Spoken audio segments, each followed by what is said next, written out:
Salam alaikum, bonjour, bonsoir et bienvenue dans ce nouvel épisode de Hibo Talk où nous donnons la parole à des voix inspirantes. J'ai l'honneur de recevoir aujourd'hui Aboita Amoita, poète djiboutien et initiateur de la bibliothèque nomade. Alors installez-vous confortablement et c'est parti.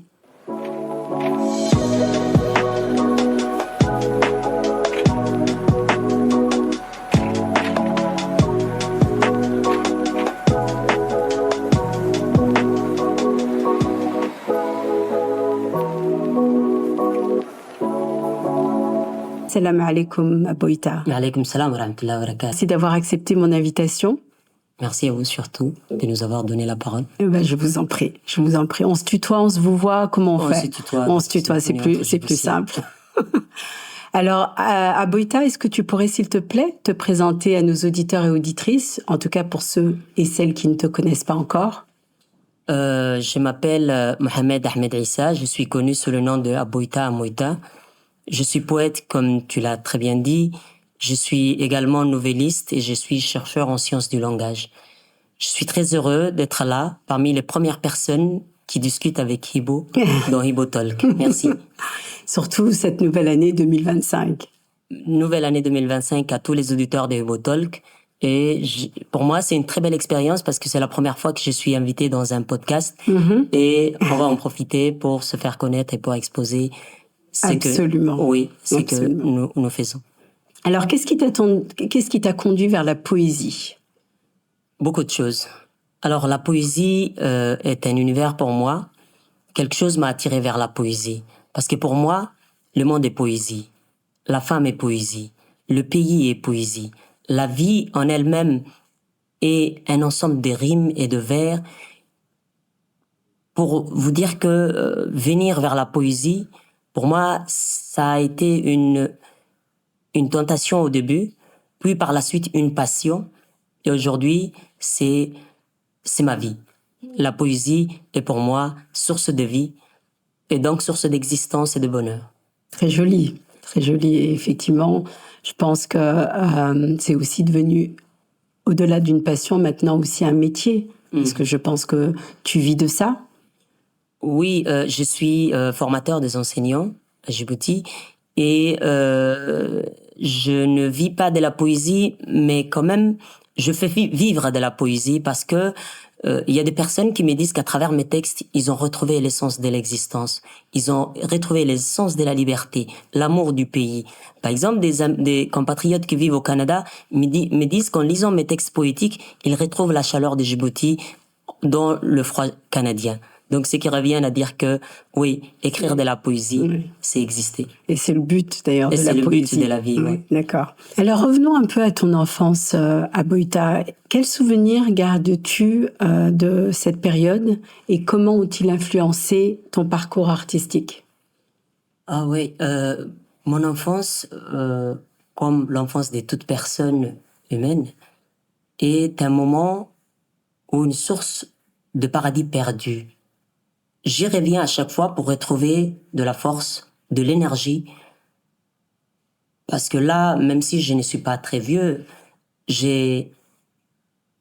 revisite le passé. Et en revisitant le passé, je reviens vers mon enfance, au village. J'ai vécu dans un village qui s'appelle Dissay, non loin de Bonkwale, qui est très connu. Et j'ai vécu en tant que petit berger. J'ai été enfant de nomade, enfant de pasteur. Et très bientôt, j'en parlerai dans une autobiographie que je suis en train d'écrire, qui s'appellera L'enfant de Fanous, que j'expliquerai plus tard. D'accord. Alors, mon enfance au village me permet aujourd'hui de voir que le monde est un village planétaire. Et le fait d'être villageois, moi je l'ai dit dans un de mes textes, c'est vie la joie. C'est le fait de vivre la joie. Alors, si je reviens à mon enfance, j'ai été au village, et j'ai dû à un moment être scolarisé comme tous les enfants du pays. Comme dans toute société nomade, l'aîné de la famille n'allait pas à l'école. Ma mère et ma tante ont longuement combattu cette mentalité pour que je puisse aller à l'école. Ma tante adoptive, Allah yarhamha, qui m'a scolarisé, qui a convaincu mon papa de m'envoyer à l'école, et ma mère surtout, qui a été l'initiatrice de ma scolarisation, ont fait en sorte qu'aujourd'hui, je suis ce que je suis. Alors, Aboita, tu disais que tu étais l'aîné de la famille. Oui. Donc, tu as combien de frères et sœurs, juste pour qu'on comprenne un peu Oui, j'ai 4 frères et 2 sœurs. Et 2 sœurs, d'accord. Et les 2 sœurs ont été également scolarisées? Non, malheureusement, mes 2 sœurs n'ont pas été scolarisées. Et tes autres frères non plus? Mes autres frères sont scolarisés. Ah, d'accord. 2 sont scolarisés et les 2 autres, l'un a quitté l'école et l'autre également a quitté l'école parce qu'ils ont voulu revenir vers leurs parents au village. D'accord. Et alors, tu disais que ta mère et ta tante adoptive ont été les personnes qui t'ont poussé à être scolarisée. Pourquoi ça n'a pas été le cas pour les 2 sœurs également? Oui, c'est ce que je cherche à comprendre, mais moi, je mets ça sur le dos de la société nomade qui voit la scolarisation de la fille comme le dernier de leurs soucis. Aujourd'hui, c'est le combat de mon existence. Et partout où je vais, avec ma bibliothèque nomade, mon premier projet pour la société, mon premier programme, c'est de dire est-ce que les filles vont à l'école? Et quand on me dit une fille a quitté l'école, avec toute la douleur que cela me fait avec le manque de scolarisation de mes sœurs et de toutes les sœurs d'ailleurs qui ne vont pas à l'école, moi je me dis, si une société veut évoluer, il faut que les filles aillent à l'école. Mes 2 sœurs ne l'ont pas été, mes filles le seront, et je me bats tous les jours, matin, midi, soir, pour que les filles puissent aller à l'école, et c'est là que réside la réussite de notre société. Super. Alors, on va revenir un petit peu à tes recueils de poèmes. Alors, il y en a eu un qui est sorti, qui a été publié en 2018, Saline. Ensuite, il y a eu Escale en 2022. Donc, peux-tu nous parler de ces œuvres et des thématiques que tu y abordes? Oui, alors parlons d'abord de Saline. Saline est mon premier recueil. C'est le recueil avec lequel je suis venu concrètement dans le monde de la littérature parce qu'au début, j'ai fait des études littéraires, mais je n'écrivais pas. Bon, même si j'écrivais, je n'avais pas publié.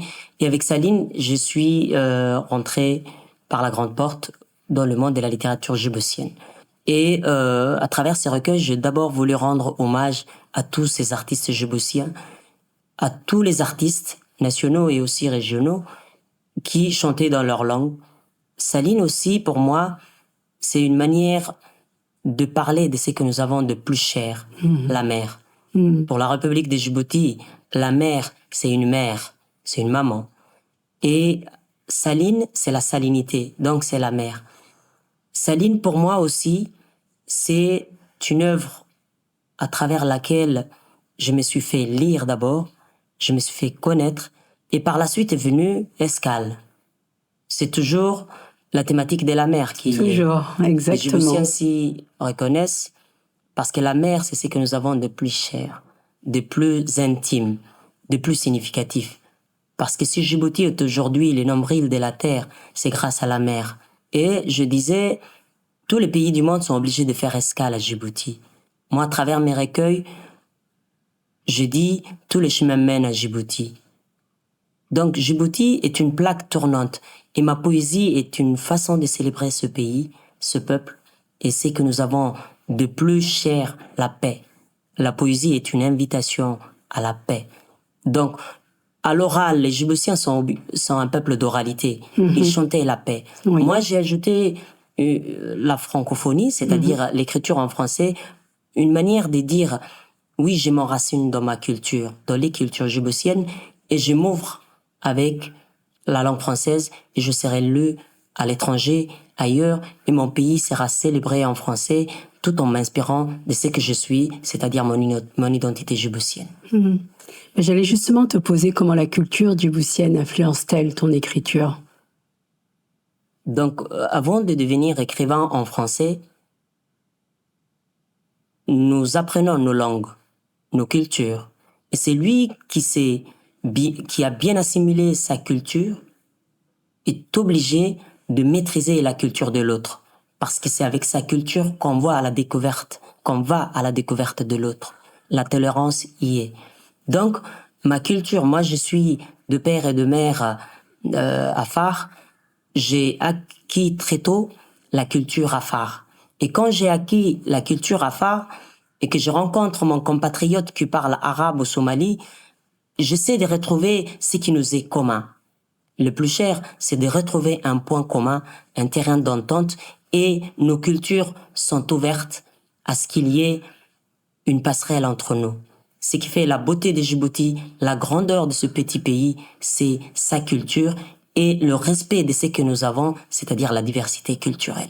Donc, en tant qu'écrivain, je peux dire, ma culture a été ce qui m'a poussé à écrire en français. Parce que comme tu maîtrises ta langue, comme tu maîtrises ta culture, tu as envie de montrer ça aux autres. Tu en deviens en quelque sorte l'ambassadeur culturel.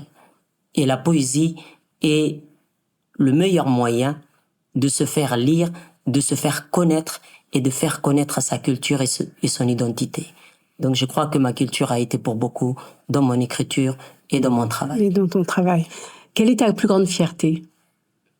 Ma plus grande fierté, c'est d'abord d'être moi-même. Quand on est soi-même, c'est très facile d'aller vers l'autre. Ce qui fait qu'il n'y a pas de frontières entre les cultures et donc entre les personnes.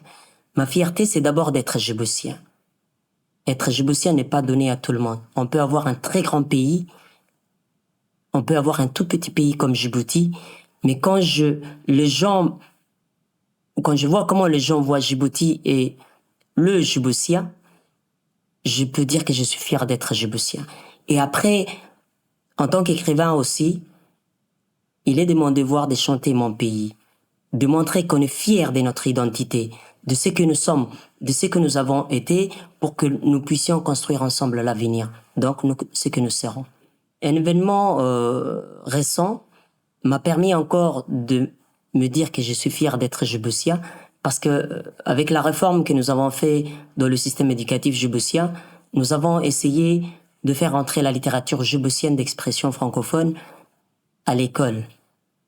Un sujet du bac blanc de cette année, 2024, vient de mettre à l'honneur mon écrit, c'est-à-dire mes textes, en classe de terminale S et en classe de première, donc toutes séries confondues en première. Les élèves ont subi l'épreuve écrite du français sur mon texte, sur lesquels ils devront faire le commentaire composé. Wow. Pour moi, vraiment, c'est quelle reconnaissance. Oui, c'est le début d'un accomplissement. Donc, fier du travail que nous faisons. Et de l'autre côté, on nous montre que le travail que nous faisons n'est pas ignoré. Exactement. On nous suit et nous allons poursuivre à travailler. Et quel était le recueil qu'ils ont eu? Enfin, quelle poésie ils ont dû qu'ils ont eu au bac? En classe de terminale, le sujet parlait du réchauffement climatique et un poème que j'ai dédié à la forêt du Daï, qui est en voie d'extinction, vient d'être repris pour sensibiliser les jeunes sur les effets du changement climatique. Et en classe de première, c'est un petit texte qui s'intitule, un poème qui s'intitule « Retour aux sources », à travers lequel je chante mon retour au village natal, qui a été repris et que les élèves devront commenter. Donc ça me ferait vraiment plaisir de voir ce que les élèves en disent en commentant ce texte. Ben, en tout cas, vraiment bravo à Boïta. Et puis, évidemment, on remercie l'Éducation nationale qui, parmi les Baudelaire et les Victor Hugo qu'on a toujours eu l'habitude d'avoir en commentaire composé ou au bac, d'avoir maintenant un poète djiboutien parmi eux, c'est un honneur incroyable et évidemment une fierté pour nous, pour djiboutiens. Moi aussi, oui, mon texte se retrouvait entre le texte de Pierre de Ronsard, Heureux du communisme, et un autre texte de Chateaubriand. Et donc, je me retrouvais au milieu. Je me suis dit, quel honneur et quelle fierté. Quel chemin, quel parcours. C'est génial, vraiment. Bravo. Alors, tu es également enseignant, ou plutôt formateur des enseignants. Alors, est-ce que tu peux nous expliquer un petit peu ton travail? En quoi consiste ton travail? Alors, moi, quand j'étais enseignant, je disais que j'étais enseignant des lettres. Lettres au sens de être humain. Donc, déjà étant enseignant, je disais, je suis enseignant de lettres. Mais en même temps, j'étais enseignant des lettres, de littérature. Et là, j'ai eu la chance de passer un concours, et par concours, j'ai eu accès au centre de formation des enseignants de l'Éducation nationale. Et mon travail consiste à préparer les futurs enseignants à leur entrée dans le monde de l'enseignement. Donc, je le prépare au terrain. Donc, c'est vraiment une mission très délicate, mais une mission noble quand même. Parce que je veux permettre aux jeunes Djiboutiens qui vont s'occuper du futur du pays, de l'avenir de notre pays, à être outillés pour le terrain, à être préparés au terrain et à affronter les différents défis qui les attendent sur le terrain en tant qu'enseignant. En tant qu'enseignant, Oui. Et donc, tu es donc à l'Institut, je pense, c'était l'ancienne école normale, ce qu'on appelait Oui, ça école normale. s'appelait école normale. À un moment, ça s'appelait centre de formation des enseignants. Et là, ça s'appelle centre de formation de l'éducation nationale. D'accord, Donc, d'accord. c'est le lieu où l'on forme presque tout le personnel du ministère de l'Éducation nationale. Très bien. Alors, à Boïta, tu nous as dit que tu avais 2 enfants. Oui. Ils ont quel âge? La plus jeune a 3 ans et demi. Le plus grand, l'aîné, a 6 ans et demi. 6 ans et demi. Et qu'est-ce qu'il dit de son papa? Alors, mon fils, donc l'aîné, c'est un ami. Je l'accompagne parce que moi, je suis des types de parents qui disent qu'il faut être ami avec l'enfant. Il faut l'écouter. Parce qu'un enfant, s'il se sent écouté, il fait beaucoup. Il fait des miracles. Mhm. Donc, je lui donne du temps, je lui offre du temps. Et je pense que c'est une belle manière de promouvoir ce qu'il fait parce que là, il se donne trop à l'art, au dessin surtout. Oh, Il dessine bien, et moi je ne dessinais pas. Moi j'écris, lui il dessine. d'accord. Du coup, il arrive que parfois, il dessine et il me montre, je lui dis, tu fais un travail formidable. Et c'est inimaginable de voir ce que ça lui fait, de voir que son papa Ben oui, ils se regarde. sont motivés. Oui, je le motive. Et pour lui, c'est une belle manière de voir qu'il fait quelque chose qui intéresse son papa et l'entourage. Donc je dirais que les parents, les familles doivent écouter les enfants, leur donner du temps et essayer de leur faire en sorte que leur travail ou ce qu'ils font soit apprécié à sa juste valeur. Mhm. Et par rapport aux poésies, comment tu arrives à les rendre accessibles à la jeunesse pour qu'ils comprennent, qu'ils puissent un petit peu s'imprégner de ta poésie? Comment tu fais pour rendre ça très accessible? Alors, moi, je suis de ceux qui pensent que c'est la simplicité qui fait la beauté. Ce monde est déjà complexe. La communication est complexe et compliquée entre les gens. Moi, je suis de ceux qui disent « soyons simples ». Je suis très inspiré par Jacques Prévert, l'auteur du Cancre, il dit non avec la tête, mais oui avec les cœurs. Et je vois que en disant simple, en écrivant très simple, on se rend accessible à ceux qui nous lisent. Au lieu de faire de la poésie qui ne s'ouvre qu'aux initiés, moi j'ai décidé de m'ouvrir à ceux qui lisent peu, parce que les Djiboutiens lisent peu, et je crois que à travers sa ligne déjà, je me suis fait beaucoup de lecteurs qui m'ont dit pour une fois, on comprend la poésie. Parce que la poésie de Rimbaud là était un genre réservé qu'aux initiés. Oui. Là, j'essaye de vulgariser la pratique de la poésie. Et beaucoup de gens me lisent. Et donc, si à l'examen, on propose mes textes, c'est que c'est accessible aux jeunes de cette époque-là qui lisent peu, mais qui veulent quand même lire. D'accord. Alors maintenant, on va passer à un autre sujet. En plus de ta carrière littéraire, tu as également créé la bibliothèque Nomade. Qu'est-ce qui t'a motivé à lancer cette initiative? Alors, en tant qu'enseignant, j'ai fait un constat. Les jeunes lisent peu. Ou lisent plus même. Lisent plus même. Parce que les livres papier ou les livres en général sont concurrencés par la nouvelle technologie de l'information et de la communication. Tout à fait. Et les jeunes ne lisent plus. Alors, je me suis dit, où vais-je trouver un public de lecteurs? Parce que dans la ville, les jeunes lisent peu ou plus, mais aussi ils ont accès à des grandes bibliothèques, ici à Djibouti ou dans les grandes villes. Et je me suis dit, que peut-on faire avec les enfants des écoles rurales? Parce qu'il y a des écoles pratiquement partout à Djibouti. Et les enfants des écoles rurales n'ont pas de téléphone, n'ont pas donc accès aux réseaux sociaux. Du coup, ils ont plus de temps et moins de moyens. Donc, je me suis dit, avec l'appui du PNUD en 2021, je me suis dit, je vais tenter cette chance, cette occasion pour donner accès aux livres à ceux qui vivent loin des villes, donc qui n'ont pas accès aux livres. Donc, la bibliothèque nomade, c'est un projet de ma vie qui est né avec cette idée-là, avec cette volonté ferme de faire lire ceux qui ont du temps, mais qui n'ont pas de moyens pour se procurer des livres. Et on a commencé à Dougoum, une localité située à quelques kilomètres de Tadjoura, mais depuis, ça fait presque 4 ans, la bibliothèque nomade fait rêver. La bibliothèque nomade a également beaucoup de partenaires. Ici comme ailleurs, les Djiboutiens d'ici, comme ceux qui vivent à l'étranger, nous soutiennent, de la diaspora nous soutiennent, et nous disent aussi qu'ils vont nous soutenir. Et j'aimerais bien que des initiatives comme celle-ci soient encouragées, soutenues, aussi bien par les institutions publiques et privées, mais aussi par des particuliers. Et c'est d'ailleurs ce que les Djiboutiens finiront par comprendre. D'accord.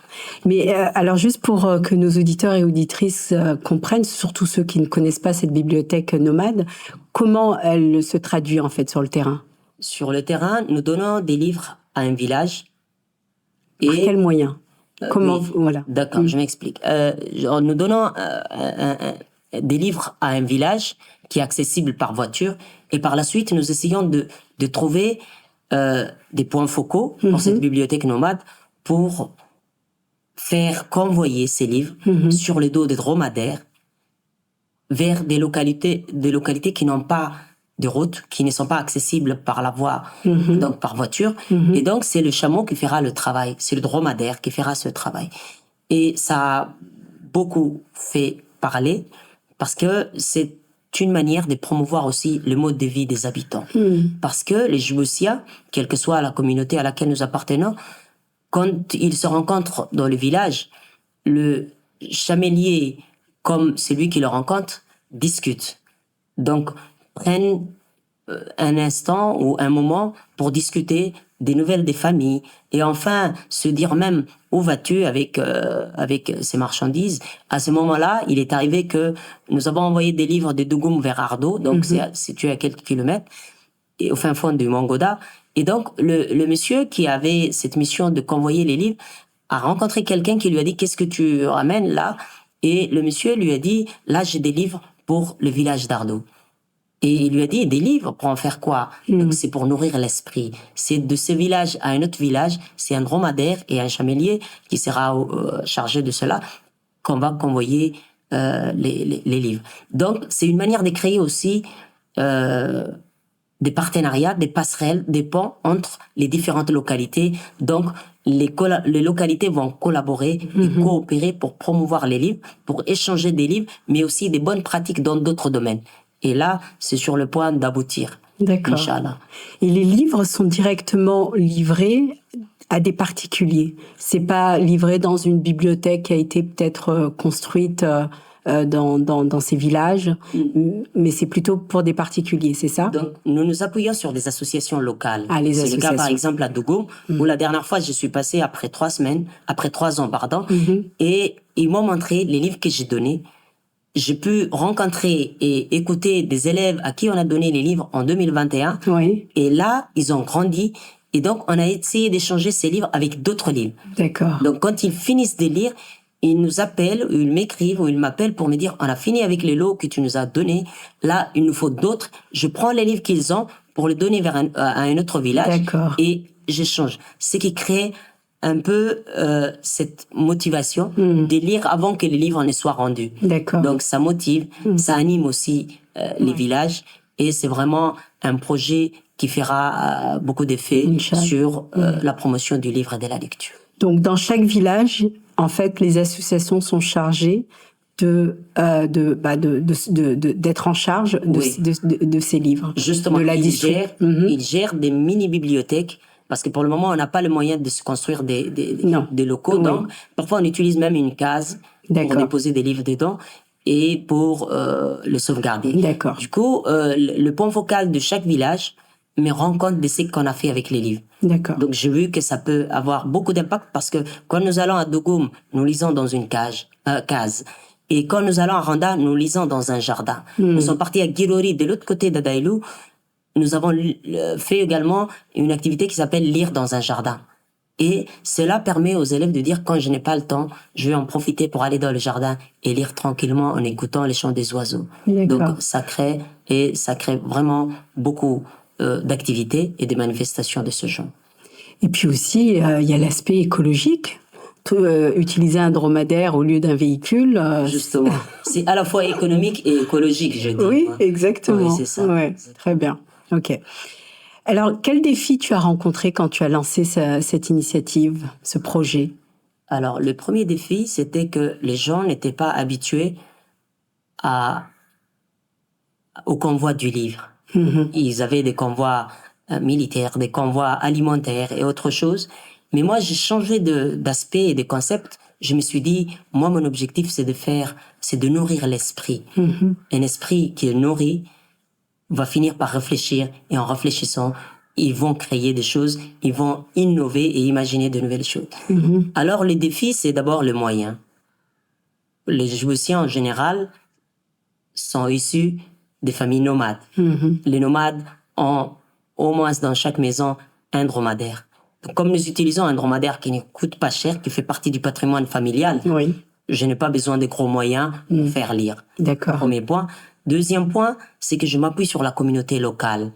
Parce que quand je donne un livre dans une localité, avec mon association qui s'appelle le Réseau associatif de Randa, je ne donne pas des livres pour donner des livres. Il faut qu'il y ait une demande. On essaie de faire une étude sur le terrain pour voir combien d'enfants vont en profiter, quelle école, est-ce qu'il y a un lycée, est-ce qu'il y a un collège, également l'âge de ceux qui sont intéressés par la lecture. Et j'ai remarqué que l'obstacle est le chemin. Au début, on a eu beaucoup de difficultés parce que les gens n'étaient pas intéressés par la lecture. Et là, on a fait presque plus de 20 villages où nous avons ouvert des mini-bibliothèques. Et parfois, on s'associe à des établissements scolaires.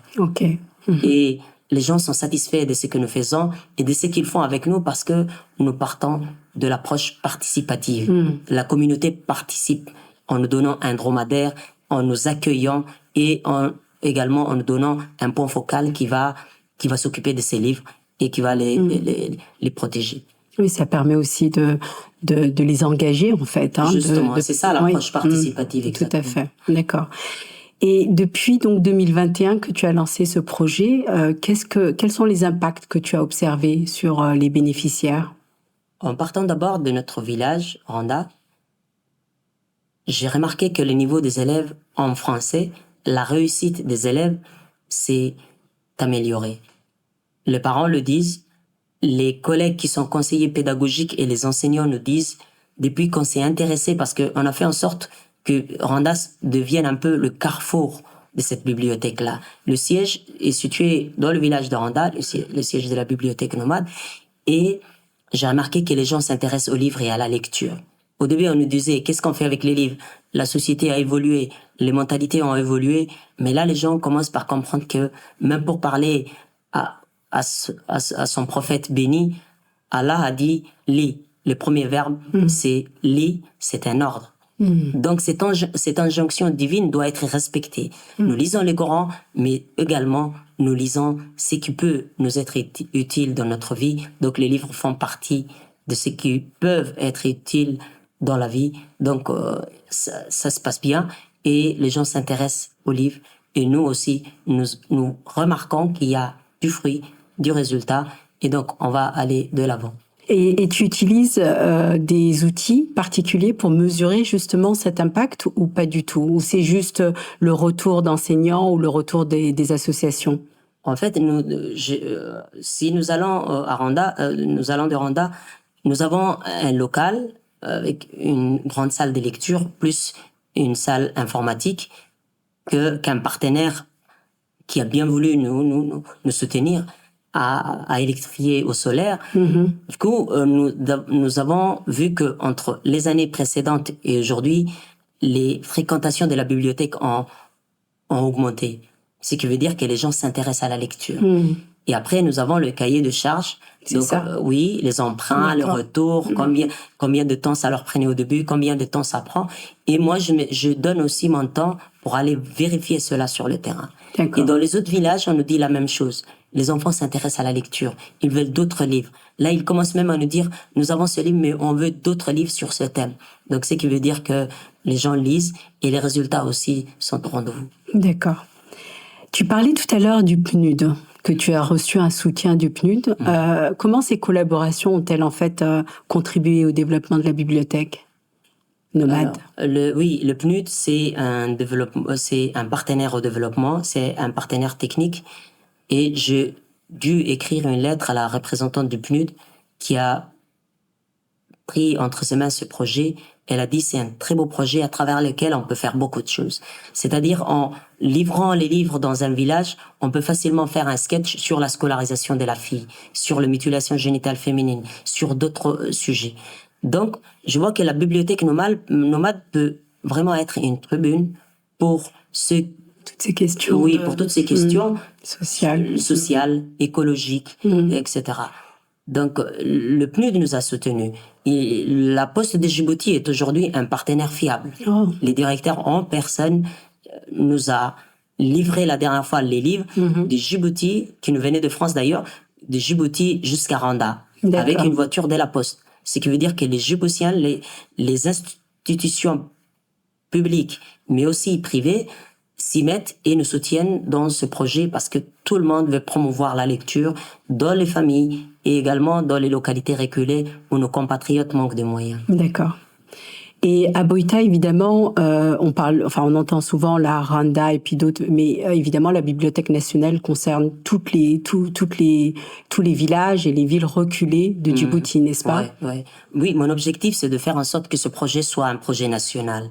Et c'est ce que je demande d'ailleurs quand je rencontre les ministres ou les représentants de l'État. C'est ce que je leur dis d'ailleurs. Les livres sont écrits en français. Il y a des livres qui sont écrits en Somalie. Il y a des livres écrits en afar, en arabe aussi.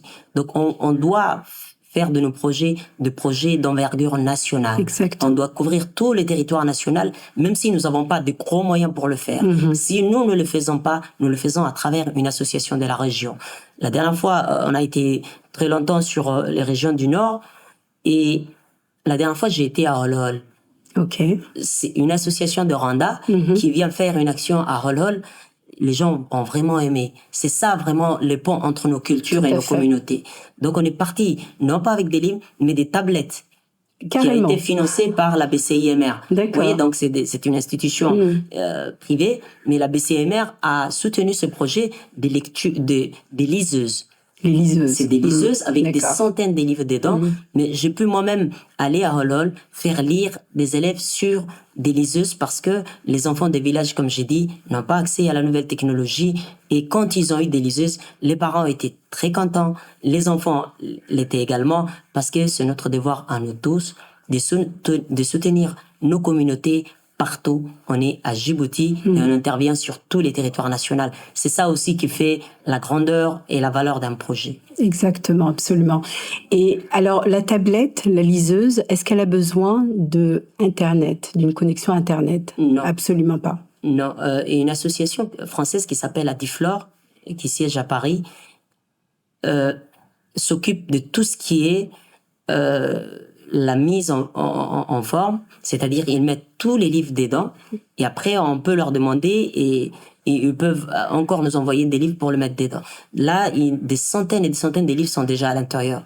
D'accord. Donc je crois qu'ils auront longuement le temps de lire tout ça. Mais on n'avait pas trop de liseuses, mais c'était une manière de dire, on nous disait les livres papier c'est démodé, il faut passer maintenant à la nouvelle technologie. Donc les liseuses c'était une manière de dire oui, bien sûr. Il faut certes de gros moyens financiers, mais avec ce qu'on a eu, on a partagé, Rwanda a partagé avec Holhol, 2 villages djiboutiens, mais quand même ça a impacté énormément. Et beaucoup de gens m'ont dit c'est vraiment ça que l'on veut dans des projets utiles à la nation djiboutienne. Et est-ce que dans ces villages, ils ont accès à l'électricité? Parce que j'imagine que ces tablettes ont besoin d'être rechargées. Donc est-ce que c'est aussi un défi et un obstacle? C'est à la fois un défi, Parce que pour moi, l'obstacle, c'est le chemin. D'accord. Et aujourd'hui, l'électricité, on ne doit pas dire il n'y a pas d'électricité. Parce que si la communauté cotise à hauteur de 100 000 francs, on peut avoir un panneau solaire et un transformateur pour faire de l'électricité au solaire, parce que c'est ce que nous avons de plus aussi. Bien sûr. Et Hol, heureusement, c'est un village traversé par le train, donc il y a une gare. Et du coup, Hol a de l'électricité. D'accord. Même le choix que je le fais en ce sens-là. J'étudie les terrains, je prends appui sur la communauté locale. Et puis, Hol a été choisi ainsi. C'est une ville historique, c'est un village historique aussi. C'est un village donc traversé par le train, donc ils ont accès à l'électricité. D'accord. Et à Randa, nous avons le panneau solaire pour donc on peut pas dire on n'a pas les DD, donc on a l'électricité grâce au solaire. Alhamdulillah. D'accord, alhamdulillah. Et quels sont les objectifs futurs pour cette initiative, pour ce projet? Pour ce projet, nous visons à en faire un projet, un gros programme. Je préfère parler de programme parce que là, on est au tout début. Mais avec la participation de la communauté nationale, on veut en faire un projet national, avec la participation des ministères comme le ministère de la Culture, parce qu'à travers la bibliothèque nomade, c'est pas seulement la langue française qui sera valorisée. Nous voulons valoriser les cultures djiboutiennes, les langues djiboutiennes. Et là, très récemment, avec le soutien de l'OIF, je peux me procurer des livres, des contes bilingues en Somalie en français, en afar en français. Donc ça permettra à nos élèves de découvrir l'autre culture. Bien sûr. Qui sont aussi des cultures djiboutiennes. Donc le projet ne s'arrêtera pas là. On envisage de couvrir tous les territoires et de faire en sorte que le combat pour la lecture, c'est un combat national. C'est une cause nationale et ils finiront par comprendre.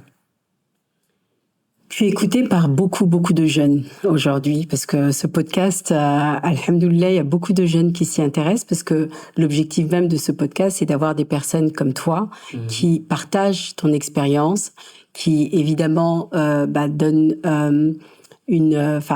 expliquent ton parcours, et également à la fin, c'est pour inspirer. Et comme je disais, ces jeunes-là ont besoin de modèles. Ils ont besoin de voir des personnes qui effectivement font des choses exceptionnel, comme tu le fais aujourd'hui, par aussi bien le fait d'être poète, mais aussi avec cette bibliothèque nomade. Qu'est-ce que tu dirais à ces jeunes aujourd'hui et comment tu les encouragerais à s'engager, mais au-delà de s'engager, à se réconcilier peut-être, et je parlerai plus des jeunes dans la ville, en fait, de Djibouti, avec la littérature et la poésie? Oui, alors il faut d'abord que la littérature s'adapte à son époque. Moi, je suis des gens qui disent il faut s'adapter à son public. D'ailleurs, on parlait tout à l'heure de la simplicité dans l'écriture. Même si je ne simplifie pas le sens profond du texte, mais je simplifie au moins le mot pour donner accès à tout le monde. La deuxième des choses, c'est que la littérature doit s'adapter à notre époque. Et aujourd'hui, la poésie, oui, c'est un genre littéraire très vieux, etc. Mais je pense que la poésie, et je le fais d'ailleurs dans mes textes, doit s'ouvrir au slam, par exemple, qui intéresse les jeunes. Et à l'époque de TikTok, les slameurs peuvent facilement comprendre qu'ils font de la poésie sans le savoir. Il y a du rythme, il y a des rimes, mais il y a également le sens.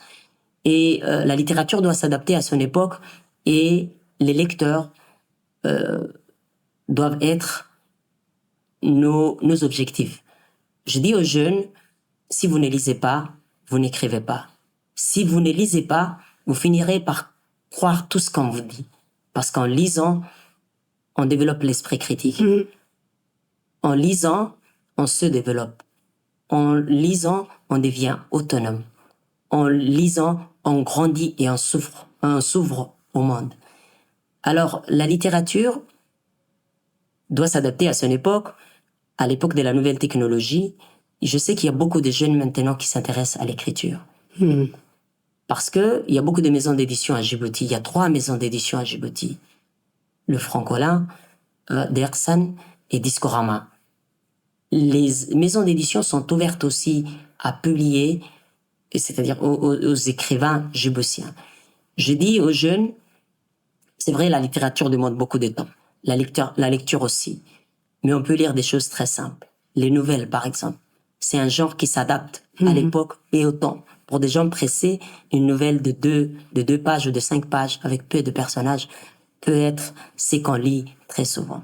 La lecture est très importante pour votre formation, pour votre éducation et pour votre personnalité. Parce que c'est lui qui lit, celle qui lit, et ceux et celles qui ne lisent pas ne sont pas le même. Ni quand ils s'expriment, ni quand ils rencontrent des gens, on remarque cela facilement. Donc lisez et détendez-vous. Voilà mon message.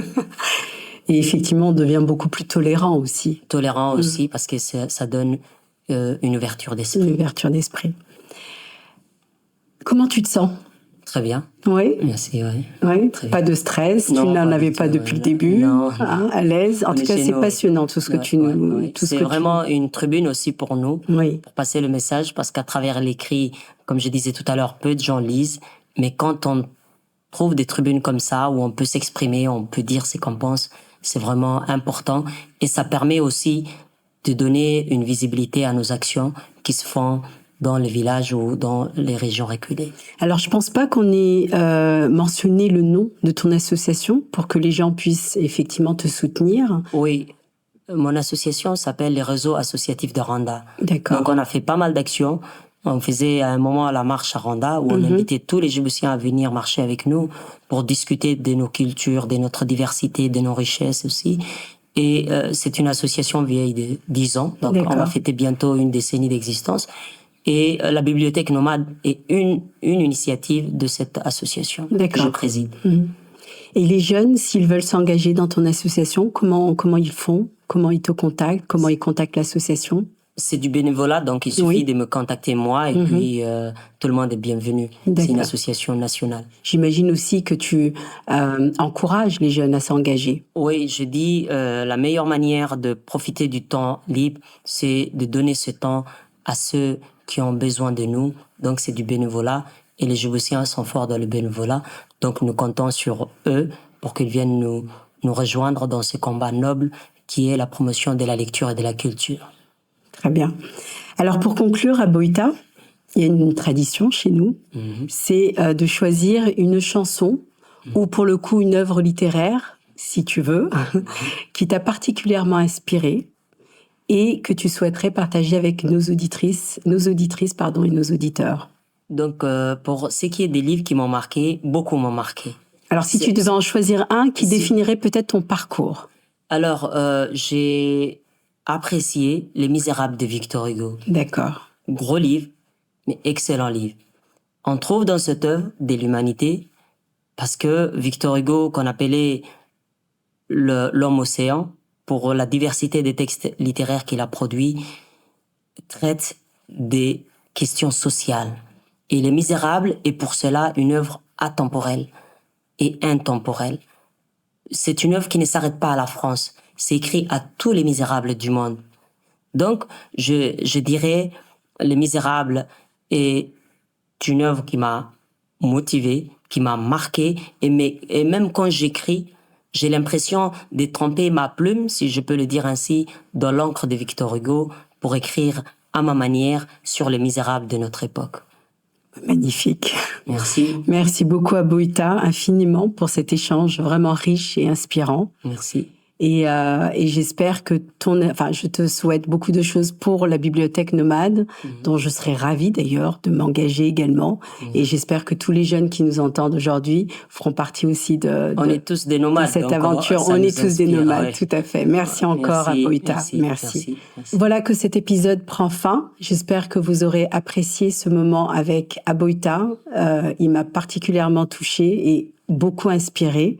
J'ai trouvé même notre moment très poétique. N'oubliez pas que chaque initiative, aussi modeste soit-elle, peut avoir un impact significatif. Merci encore de nous soutenir. N'oubliez pas de partager, de commenter, d'aimer et surtout de vous abonner. Je vous souhaite un mois béni de Ramadan pour vous et votre famille. Et d'ici là, prenez soin de vous. Merci.